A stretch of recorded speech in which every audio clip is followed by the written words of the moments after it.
Assalamualaikum warahmatullahi wabarakatuh.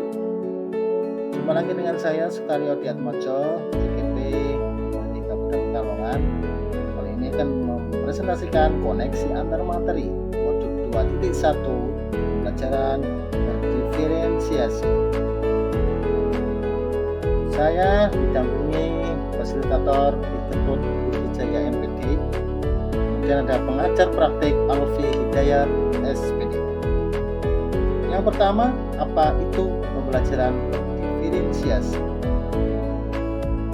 Pembelajaran berdiferensiasi adalah usaha guru dalam menyesuaikan proses pembelajaran di kelas untuk memenuhi kebutuhan belajar individu murid. Artinya, pembelajaran berdiferensiasi adalah pembelajaran yang mendukung semua murid di kelas. Maksudnya apa ya?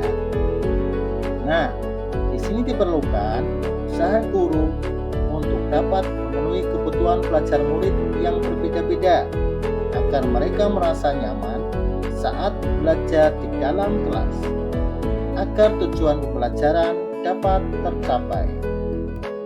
Lalu bagaimana cara guru melakukan pembelajaran berdiferensiasi di kelas?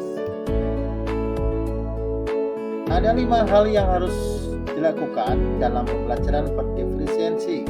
Yang pertama adalah memahami konsep tujuan pembelajaran.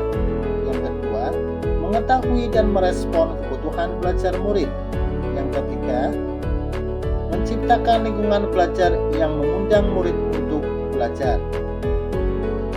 Yang keempat, melakukan manajemen kelas yang efektif.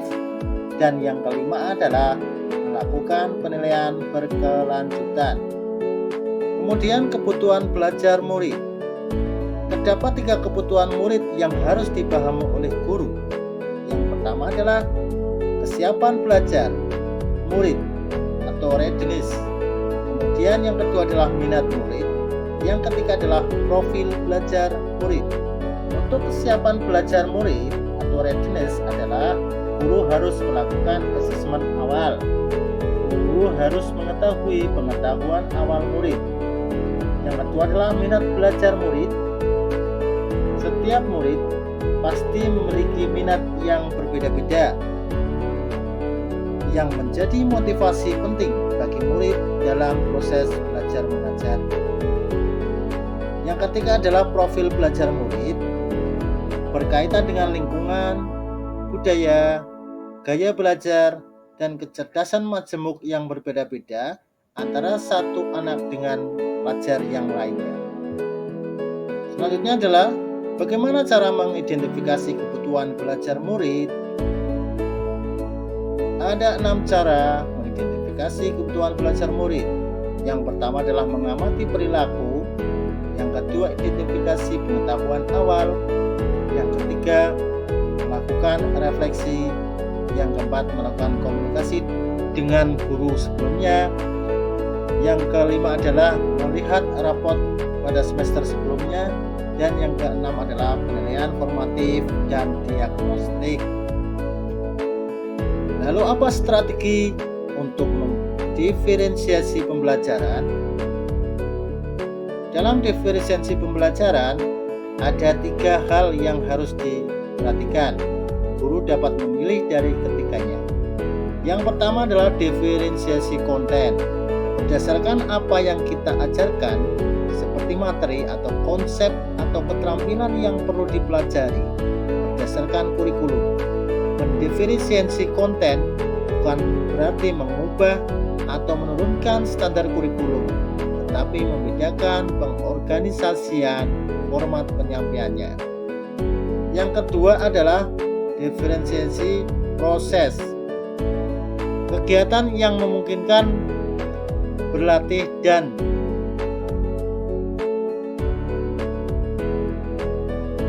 memahami atau memakai konten dengan cara membedakan proses yang harus dijalani oleh murid. Yang ketiga adalah diferensiasi produk, bukti yang menunjukkan apa yang murid telah pahami dengan cara membedakan atau memodifikasi produk sebagai hasil belajar murid, hasil latihan penerapan, dan pengembangan dengan apa yang telah dipelajari. Lalu, apakah ada kaitan modul 2.1 dengan modul-modul sebelumnya? Jawabannya, tentu saja ada. Untuk memenuhi pembelajaran berdiferensiasi, tentu saja harus memenuhi kodrat anak, yaitu kodrat zaman dan kodrat alam, berdasarkan filosofi Ki Hajar Dewantara. Dalam pembelajaran berdiferensiasi, seorang guru haruslah berpihak pada murid, reflektif, mandiri, kolaboratif, dan juga inovatif. Dengan demikian, seorang guru penggerak dapat mewujudkan pembelajaran dengan menuntun murid merdeka belajar. Hal ini sesuai dengan nilai dan peran guru penggerak. Selanjutnya, pembelajaran berdiferensiasi dapat menjadi salah satu strategi untuk mewujudkan visi guru penggerak yang berpihak pada murid, dan harus terjadi kesepakatan kelas terlebih dahulu agar proses pembelajaran berjalan dengan baik sesuai dengan budaya positif.